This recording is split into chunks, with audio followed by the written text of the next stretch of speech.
Halo, apa kabar sahabat pembina pramuka? Apa kabar hari ini? Semoga semuanya baik dan sehat. Salam pramuka. Kali ini kita akan membahas tentang Pramuka Garuda. Pramuka Garuda itu ada Pramuka Garuda Emas. Pramuka Garuda Emas itu adalah idaman para pramuka. Pramuka Garuda Emas juga adalah harapan bagi para pembina pramuka. Untuk mencapai Pramuka Garuda Emas, seorang pramuka setidaknya telah memiliki 3 dari 4 macam Pramuka Garuda. Ada Pramuka Garuda Hijau untuk pramuka siaga, ada pramuka untuk pramuka penggalang, ada Garuda Kuning untuk pramuka penegak, dan ada Garuda Perak untuk pramuka pandega. Kemungkinan untuk mencapai Garuda Emas bisa kita lihat di sini. Dia memiliki Garuda Hijau, Garuda Merah penggalang, dan Garuda Kuning untuk pramuka penegak. Jadi siaga, penggalang, penegak. Kemungkinan yang berikutnya adalah siaga, penggalang, dan pandega. Kemungkinan yang ketiga adalah di siaga dia memperoleh Garuda Hijau, di penegak Garuda Kuning, dan di pandega Garuda Perak. Atau dia mempunyai Garuda Merah, Garuda Kuning, dan Garuda Perak. Atau dia mempunyai keempat-empatnya, dia berhak mendapatkan Garuda Emas. Ini sungguh impian bagi para pramuka. Setidaknya mereka mendapatkan 1 Garuda itu sudah sungguh luar biasa. Untuk mencapai Pramuka Garuda ada syarat. Untuk Garuda Hijau syaratnya adalah mereka setidaknya sudah menempuh SKU Siaga Tata. Kemudian untuk Garuda Merah setidaknya mereka sudah selesai atau sudah dikukuhkan sebagai penggalang trap. Sedang Garuda Kuning setidak-tidaknya sudah menyelesaikan SKU penegak laksana. Dan untuk pandega Garuda Perak setidaknya sudah menyelesaikan SKU pandega. Jadi untuk pandega ini kalau dilihat dari mereka yang lain adalah paling mudah, hanya 1 syarat, SKU pandega.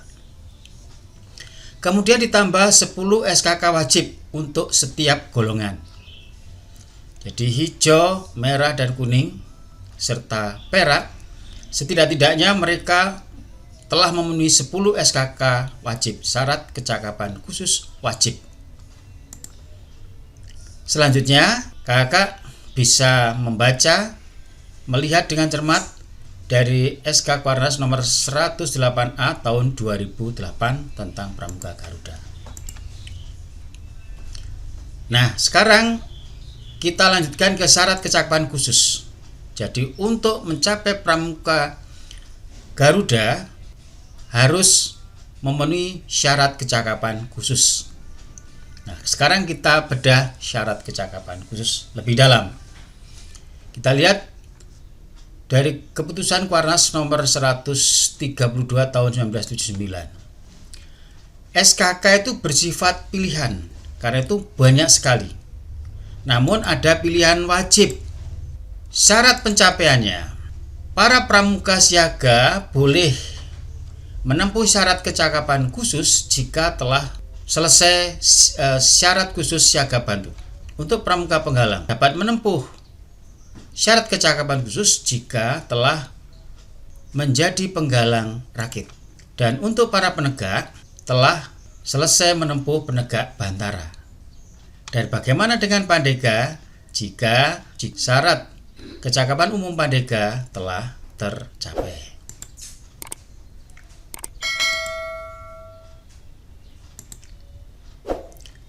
Kita lihat syarat kecakapan khusus pada bidang kecakapan khusus ya. Bidang spiritual dan karakter. Ini contohnya. Bidang patriotisme dan seni budaya. Ini contoh-contohnya. Bidang kesehatan dan ketangkasan. Nah, ini contoh-contohnya. Warna dasar putih. Bidang keterampilan teknik. Warna dasarnya hijau. Kalau seperti ini hanya ada di siaga. Ya. Bidang sosial dan lingkungan hidup. Ini teman-teman bisa melihat di sini warna dasarnya biru. Nah, apa itu 10 TKK wajib? Ini dia. Ini adalah wajib yang harus dimiliki oleh setiap pramuka. Jadi pilihan tetapi wajib. Ya. Artinya mana dulu yang diselesaikan bebas. Tetapi setidaknya 10 ini tercapai semuanya ditambah dengan TKK-TKK pilihan yang lainnya baru bisa menuju ke penempuan Pramuka Garuda. Nah, tingkatan dalam SKK syarat kecakapan khusus itu ada 3. Purwa, Madya, Utama untuk penggalang, penegak, pandega. Sedang untuk siaga hanya ada 1. Jadi cuma SKK tingkat siaga begitu saja. Nah, contoh tingkatan SKK dan TKK-nya. Untuk SKK juru masak, ini untuk siaga ya, tingkat siaga. Lihat ini. Dapat masak dan menyiapkan air minum ya, sederhana sekali ya. Untuk siaga masalahnya ya. Bersama seorang teman membuat makanan cuci mulut. Nah, ini bersama seorang teman ya, atau mungkin beberapa teman. Dengan bahan-bahan yang mudah didapat di daerahnya masing-masing, misalnya singkong, ubi, pisang, sagu, terigu, dan sebagainya. Kemudian membuat satu jenis lauk pauk sederhana, mengetahui apa yang dimaksud dengan hidangan 4 sehat 5 sempurna. Ini simpel sekali sebagai seorang siaga.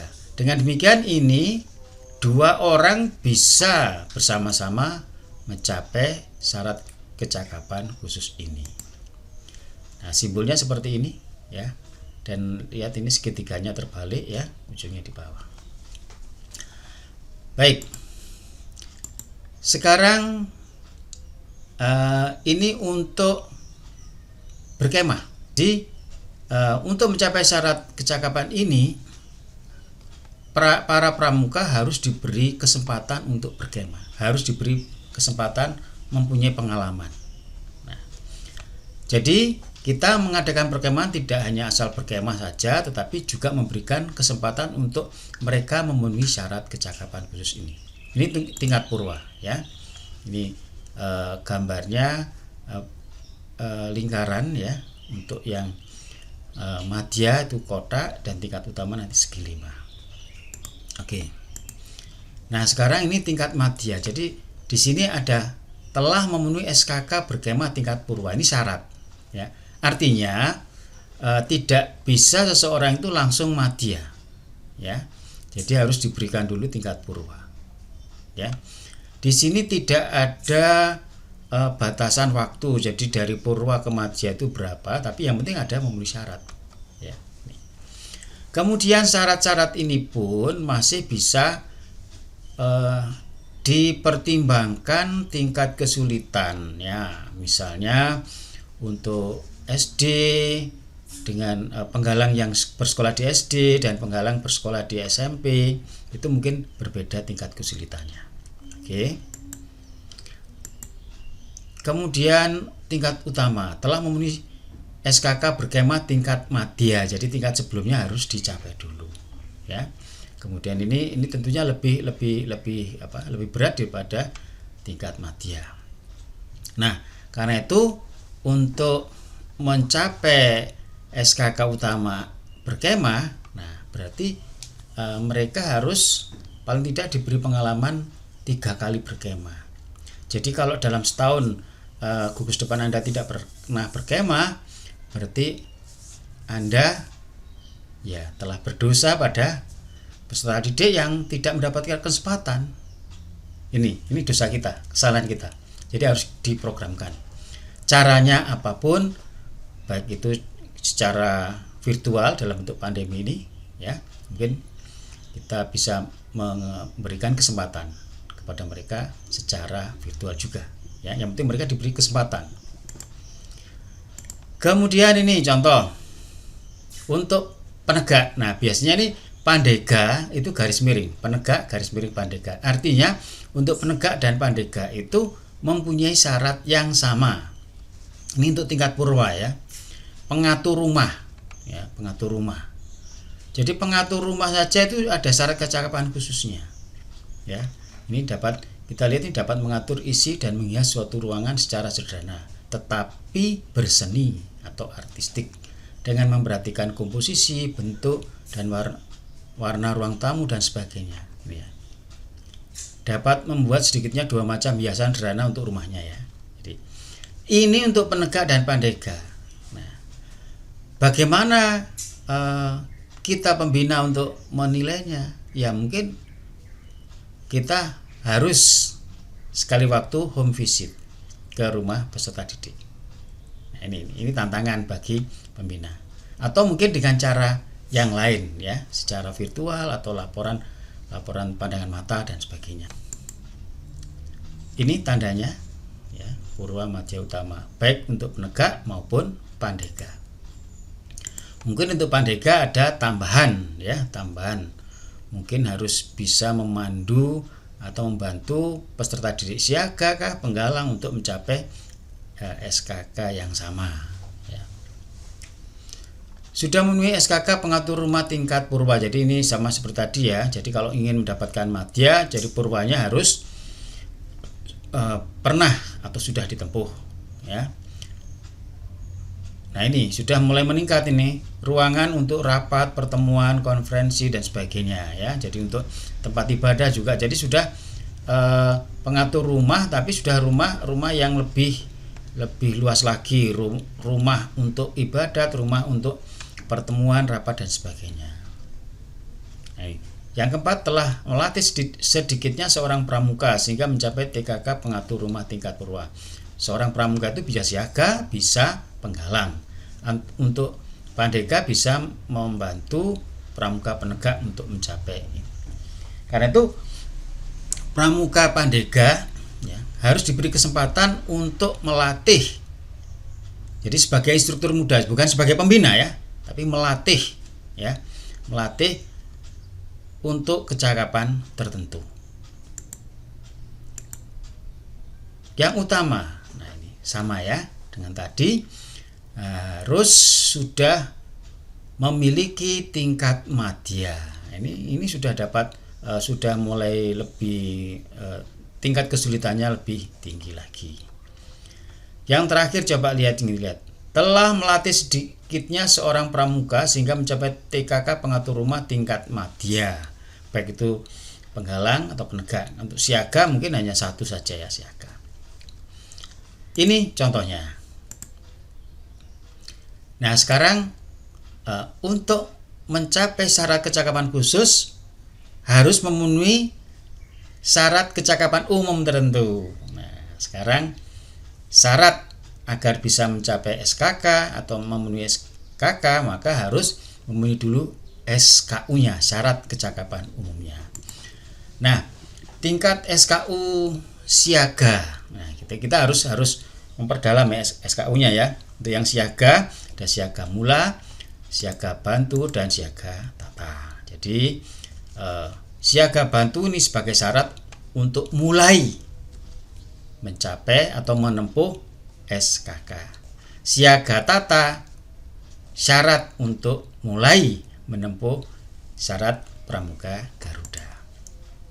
Ini tanda kecakapan TKU-nya ya, tanda kecakapan umum. Berikut tingkat SKU penggalang. Ada penggalang ramu, penggalang rakit, penggalang trap. Untuk mulai menempuh SKK, nah ini harus sudah selesai penggalang rakit. Untuk mulai menempuh pramuka Garuda harus sudah penggalang trap. Ini TKU-nya. Nah, sekarang tingkatan SKU penegak. Ada penegak bantara dan penegak laksanaan ini ya, hanya dua ya, hanya dua. Untuk bisa memulai menempuh SKK syarat kecakapan khusus harus sudah selesai bantara. untuk bisa menempuh syarat Pramuka Garuda harus penegak laksana. Ini tandanya.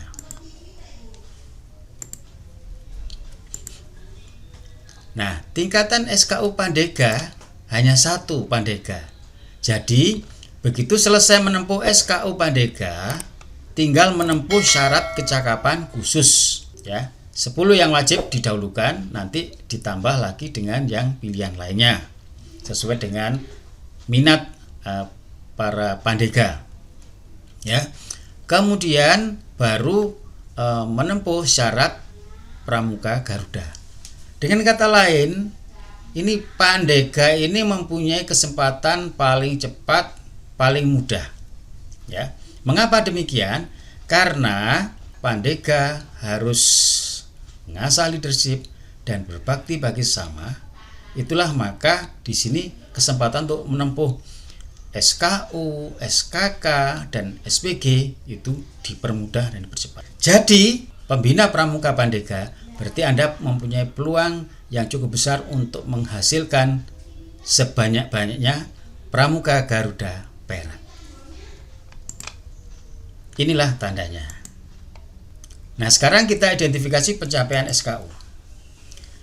Ada pembiasaan, ada mandiri, ada event. Maksudnya, kita beri kesempatan mereka untuk mencapai SKU melalui pembiasaan atau kegiatan pencapaian diambil dari pembiasaan mereka.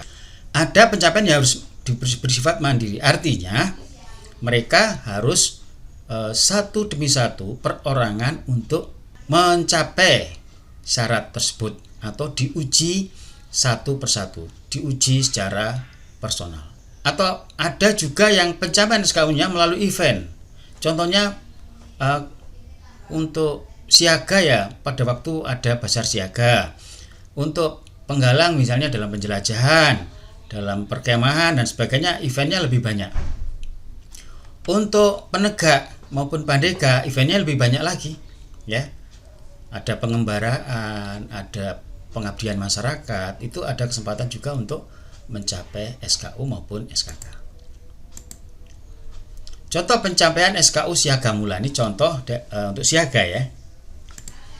Nah, pembiasaan, misalnya untuk Siaga Mula, SKU Siaga Mula nomor 1, ini tentang keagamaan ya. Nomor 4 itu tentang buku tabungan, jadi tentang aktivitas menabung.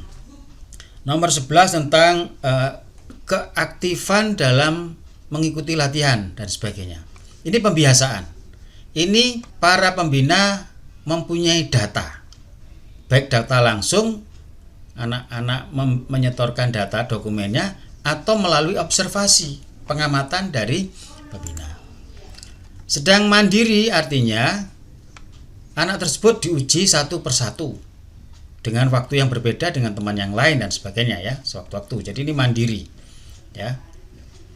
Misalnya tentang nomor 2 ini hafal Dwi Satya, Dwi Dharma dan Dwi Satya ini ya. Ini untuk Siaga Mula loh ya. Yang 3 nomor SKU nomor 3 ini adalah tentang bagaimana mengucapkan salam pramuka. Jadi ada berapa jenis salam pramuka itu apa saja sih? Lalu bagaimana cara melakukan salam pramuka?